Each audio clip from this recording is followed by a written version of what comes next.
Dana White says Michael Chandler wants to wait for Conor McGregor. I think poor Chandler wants to wait for Conor, man. If he wants to get a fight this summer, we'll do whatever he wants. He's one of the greatest athletes I've ever worked with. If I'm Michael Chandler, I go out there and I say whatever I want, and then I ask for Islam Makhachev, and I make my case, man. You can make a case for Arman Sarukian. I hear the Arman Sarukian argument that he deserves it. Look at who he's fought. Look at who he's beaten. He's winning fights. Chandler's not winning fights, but Chandler's coming close to winning fights. He's not getting the job done, but he's either finishing fights, Dan Hooker, etc., or he's getting finished, which is pretty entertaining too. Or he's having a crazy war with Justin Gaethje. Michael Chandler has never been in a boring fight, and Michael Chandler is someone who the masses are into, not just the people that love MMA for the skills or Armenia.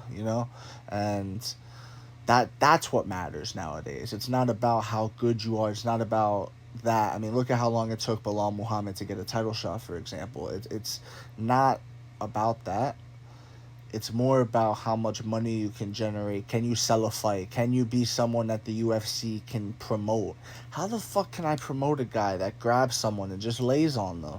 People don't like that shit, bro. You know what I mean? They don't like that. And some people do. Some people are cool with it. Some people are like, yeah, he's showing the control, positional control, and look at the transitions. And some people love that, but that some people isn't the ocean. You know what I mean? It's like a small little school of fish, and that's it. And then like the real whale is the people that's like just bleed. That's the whale. You know what I'm saying? And Michael Chandler fits that.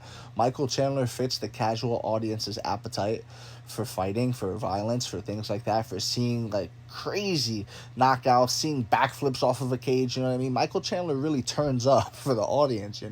He's pure entertainment.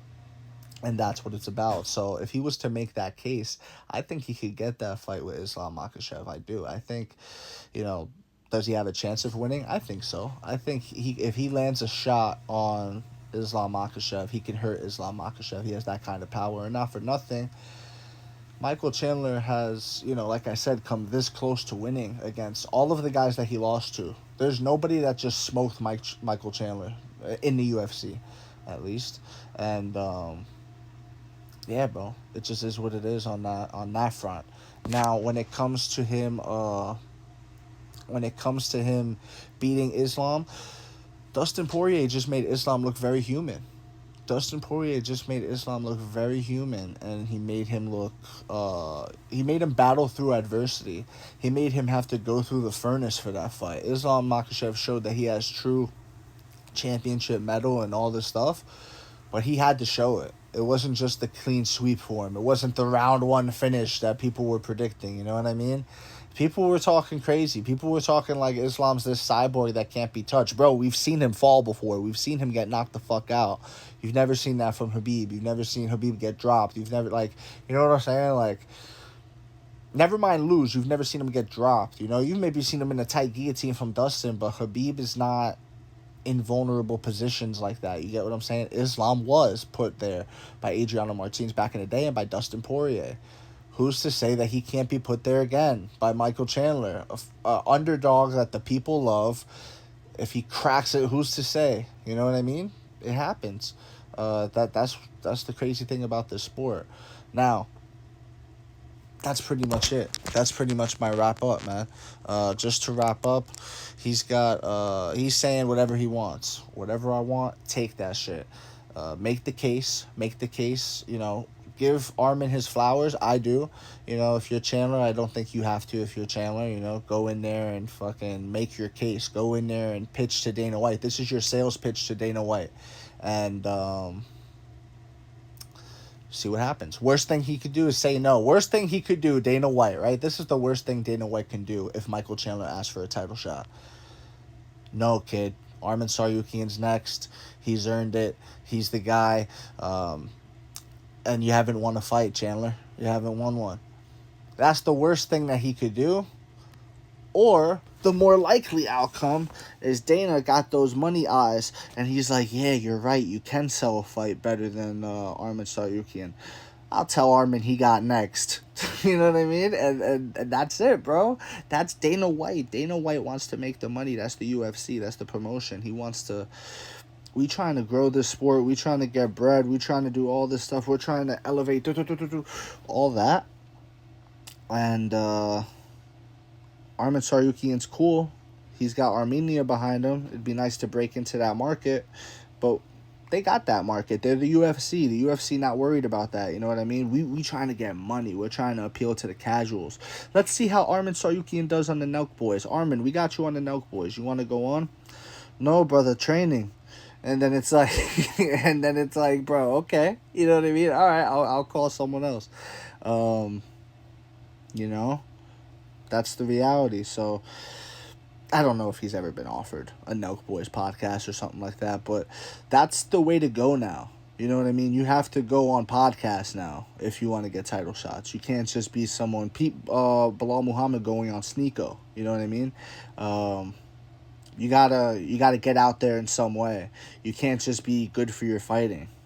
It's such a small amount of people that want to see you that's good for your fighting, and and everybody got a hometown. You know what I mean? Everybody got a hometown. Armin's got a country or Armenia, that's great, but everybody's from somewhere. You know what I mean? Michael Chandler's from the United States. Connor's from Ireland. Everybody got somewhere, bro. It just is what it is. Islam from Dagestan. It is what it is. I've rambled enough for this one. Thanks for listening if you've made it all the way through. And let me know what you guys think in the comment section below, man. As usual, you know, this is all fun for me, man. This is all, we just talking MMA. Like, it's actually crazy when I see some of the comments sometimes. I don't mind it because it's fun going back and forth. I view it as fun going back and forth. But then there's sometimes where I'll see, like, damn, I let some, like, venom out in that message, and it was like, that wasn't me. I was influenced by the venom coming at me to strike back with it, and that's not me. I just want this to be a fun thing, guys. I want this to be, if you want to talk about MMA, bro, we talking about MMA. I'm talking about MMA on this channel, bro. I'm talking about MMA. I'm talking about other things. I'm talking about how AI is the downfall of humanity. I'm talking about all of these things, bro. Like, yeah. You know what I'm saying? So tune in. We having fun discussions. Chill out, everybody.